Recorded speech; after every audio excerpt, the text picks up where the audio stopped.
Hi, ഐം ഹാല. ഇതെന്റെ ചെറിയ പെരുന്നാൾ വ്ളോഗാണ്.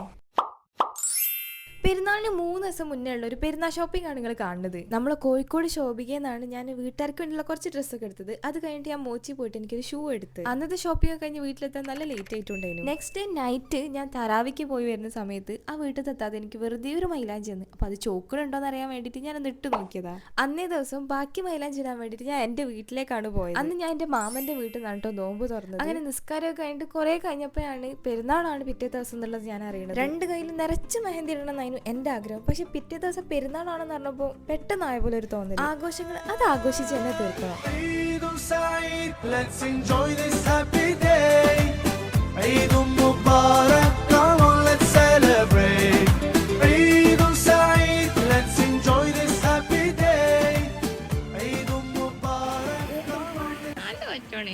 നോമ്പിന് തറാവി നിസ്കരിക്കാൻ വേണ്ടിയിട്ട് പോകുന്ന വീട്ടിലാണ് പെരുന്നാൾ നിസ്കാരത്തിന് ഞങ്ങൾ പോയത്. നാട്ടുകാരൊന്നും എനിക്ക് വലിയ പരിചയമൊന്നുമില്ല. പക്ഷെ തറാവിക്കും പെരുന്നാൾ നിസ്കാരത്തിനൊക്കെ പോയപ്പോൾ കുറെ ആൾക്കാരെ ഞാൻ പരിചയപ്പെട്ടു. എന്ത് സ്നേഹത്തോടാന്നറിയോ അവര് സംസാരിക്കുന്നത്.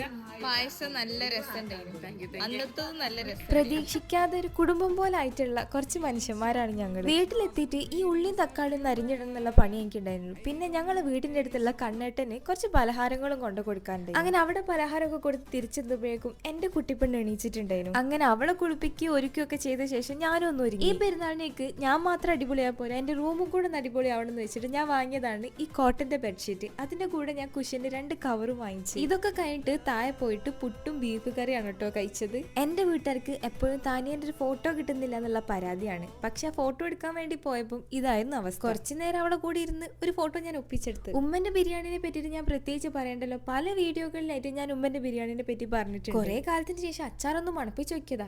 വേണ്ടായി. അങ്ങനെ ഭക്ഷണങ്ങളൊക്കെ ടേബിളിൽ നിരത്തി വെച്ചു. ഞങ്ങൾ എല്ലാവരും കൂടി ഇരുന്നിട്ടാണ് ഭക്ഷണം കഴിച്ചത്. വളരെ റാഹത്തായിട്ടുള്ള ഭക്ഷണമൊക്കെ കഴിച്ചിരിക്കുമ്പോഴാണ് പുറത്തു പോകാന്ന് പറഞ്ഞിട്ട് വീട്ടിൽ നിന്ന് ഒരു കോള് വരുന്നത്. ആദ്യം പോകാൻ ഇൻട്രസ്റ്റ് ഒന്നും ഇല്ലായിരുന്നു. പിന്നെ എല്ലാരും കൂടെ എന്നെ നിർബന്ധിച്ച് കൊണ്ടുപോയതാണെന്ന് വേണം പറയാൻ. പോയത് കൊണ്ട് കുറെ നല്ല ഓർമ്മകളും ഫോട്ടോസും ഒക്കെ കിട്ടി കേട്ടോ. അതിൽ എനിക്ക് ഏറ്റവും ഫേവറേറ്റ് ആയിട്ടുള്ള ഒരു ഫോട്ടോ ആണ് ഇത്.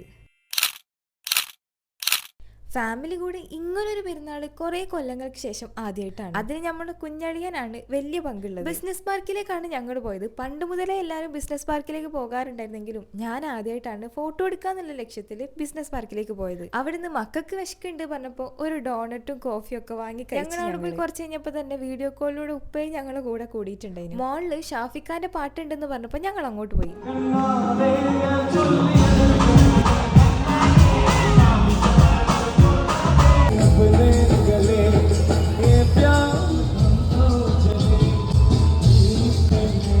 ഷാഫിഖാന്റെ പാട്ട് കഴിഞ്ഞപ്പോഴേക്കും ഞങ്ങൾ അവിടുന്ന് മെല്ലെ സ്കൂട്ടായിട്ടുണ്ട്. ഫുഡ് കോർട്ട് പോയിട്ട് ജ്യൂസും ഫ്രൂട്ട് സാലഡൊക്കെ കഴിച്ച് ഒന്ന് ഉഷാറാക്കി എടുത്തു. ഇതൊക്കെ ആയിരുന്നു കേട്ടോ എൻ്റെ ഈദ് വിശേഷങ്ങൾ. നിങ്ങളുടെ ഈദ് ഇതേപോലെ അല്ലെങ്കിലും ഭംഗിയായിട്ടുണ്ടാകുമെന്നാണ് ഞാൻ വിശ്വസിക്കുന്നത്.